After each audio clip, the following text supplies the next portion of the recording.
What I really love about Jenny is that she is wearing it's all facade. She's wearing a lot of masks. I think that Jenny, was one of those girls who arrived in Hollywood off the bus, literally, with $4 and probably lived in a car for a minute and befriended a lot of puppets. I think she really and genuinely does have a thing for puppets. I think she prefers puppets to humans, for sure. I think she's been disappointed by a lot of humans in her life.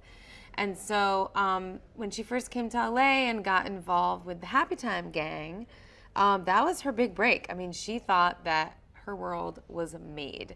She loved being on the show. She was the only human involved. She loved all those puppets. She loved that world. She loved that they embraced her and loved her. And then she really fell for Phil, who at the time was just like a regular beat cop, but he was special because he was the first felt on the NYPD, and I think she thought they had a real amazing future together. And then it all went sideways. In the scenes, you can easily forget that it's a puppet. I mean, it really just feels like a scene partner. It's an interesting acting exercise, but it really feels very real.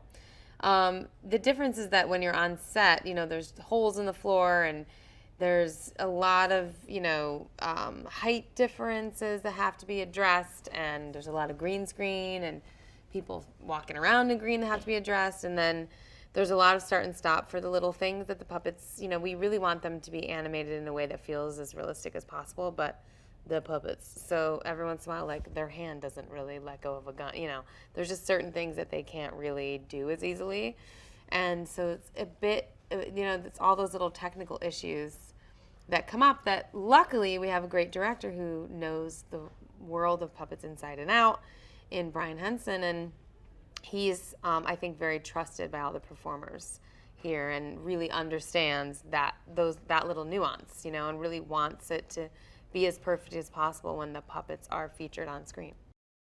First of all, they're amazing, genuine human beings, but they're incredible performers, both of them in their own right. And working with Melissa, I mean, she's a comedic genius, and I love being with women on set. It's very rare that I'm with a bunch of women on set. To get to come to set and work with both Melissa and Maya is like, this is a dream day for me as an actor. And knowing that there's a sensibility shared between us, that you can be silly and fail and say dumb jokes that might not work in the moment, and it's okay, and they're gonna help you, and it's great. I mean, I feel very safe in this environment.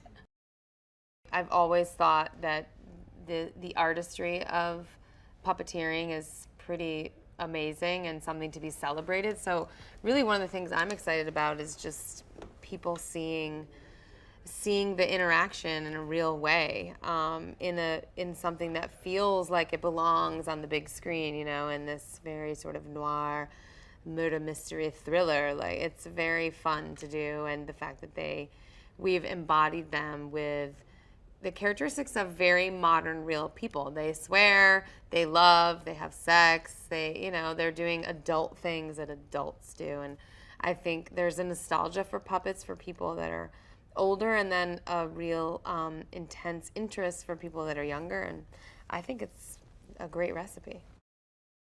I did exactly 1/2 hour of training of pole dancing to perform in this film, and I'm pretty sure it shows. I did get around the pole a few times, so I feel really good about that. I had almost zero control of how many times I would go around, how fast, and when, and how I would land. But I think it's going to work in the movie. I have a lot of bruises, and I'm very sore. But I will say a lot of it came naturally. It's so ambitious what Brian is trying to do, with the action and sort of the little bit of the gore element and the funny. Comedy is very hard to do. And I find that, it's all about tone, and he's really preserving like a really specific tone on the movie. And I think if we hit it right, it's a total home run. Hey, Vali here. So, are you a big movie fan? Well, stay with me as I have some cool random facts for you. Due to a miscommunication on set in the Hateful Eight, Kurt Russell accidentally smashed an antique guitar from 1870 instead of a prop. The dog who played Toto in The Wizard of Oz received a higher salary than most of the people who played Munchkins. And lastly, Michael Caine was so terrified of Heath Ledger's Joker in The Dark Knight that he forgot his lines in the first scene they shot together. Do you know any other cool facts? Let me know below. And remember, we publish new videos every day, so be sure to subscribe for more great content. Bye bye!